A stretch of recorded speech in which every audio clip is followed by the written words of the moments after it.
एक नेतृत्व के रूप में इतना मैं जानता हूँ वो बहुत है और हमको उनका समर्थन हमेशा देना चाहिए। तो आप सभी संविदा कर्मचारियों को बोलता हूँ, राज्य में सरकार भी इनकी है और नॉलेज बोर्ड सबकी मामला। राधेश्याम जायसवाल सर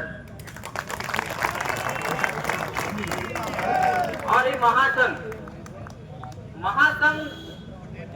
से मुझे बहुत उम्मीद आज जगी हुई है।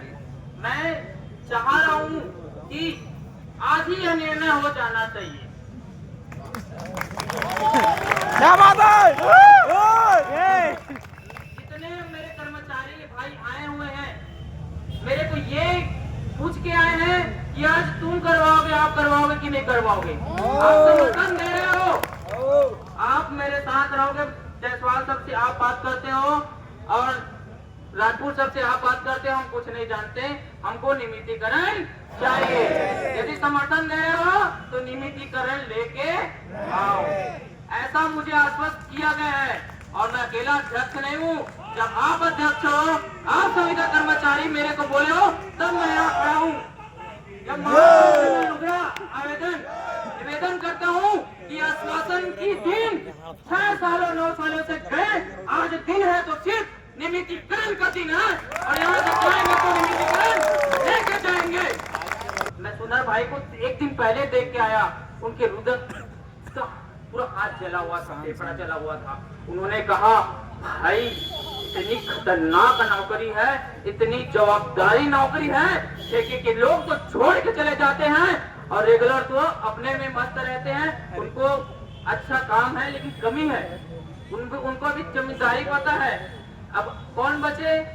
संविदा कर्मचारी 1 महीने का नोटिस देके निकाल देंगे, इसके डर में बेचारे अपने जान दे रहे हैं। बेचारा सुनहरे रोते रोते बताया, डॉक्टरों ने उनका इलाज में लापरवाही बरती।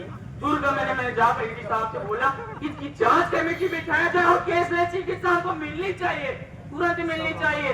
मैं बोलता हूँ संविदा भी नियमितीकरण का कुछ दिन लेट नहीं होना चाहिए, क्योंकि कितनी मौतें दे हम, कितनी मौतें दे, 100 मौत कम है।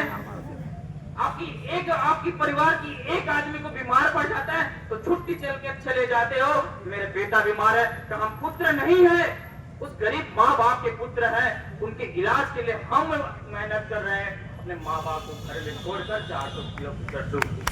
अरे वाह यार, बढ़िया, एक नंबर हरी भाई, एक नंबर भाई। दर्द होता है, रोना आता है, जब हमको फोन आता है घर से, तबियत खराब है, आ जाओगे, लेकिन हमारे अधिकारी हमको बोलते हैं छुट्टी नहीं मिलेगा, तुम भी काम करोगे, तुमके पास ना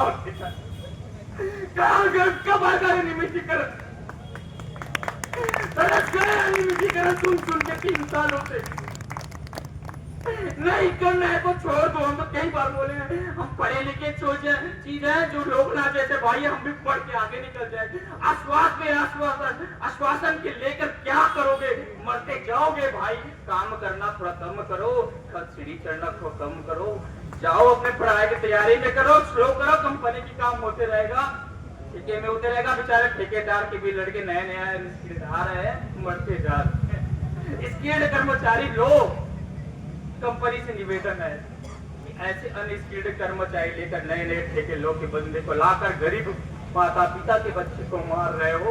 मानवता है कि नहीं तुम में, आप में मानवता है कि नहीं आप में? मानवता को बेच खाओगे कंपनी प्रबंधन के लोगों। आपसे निवेदन हो, पैसे हजारों लेके जाओगे, लेकिन किसी गरीब माँ की दुआ कभी लेके नहीं जाओगे तो नरक में जाओगे।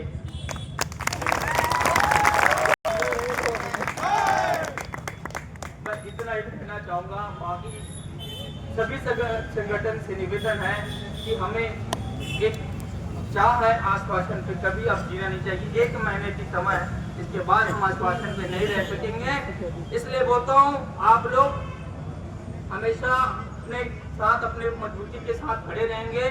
जो हमारे साथ है उसके हम ले जी जान देकर जान लगा देंगे, लेकिन हटेंगे नहीं। बहुत बहुत धन्यवाद भाइयों।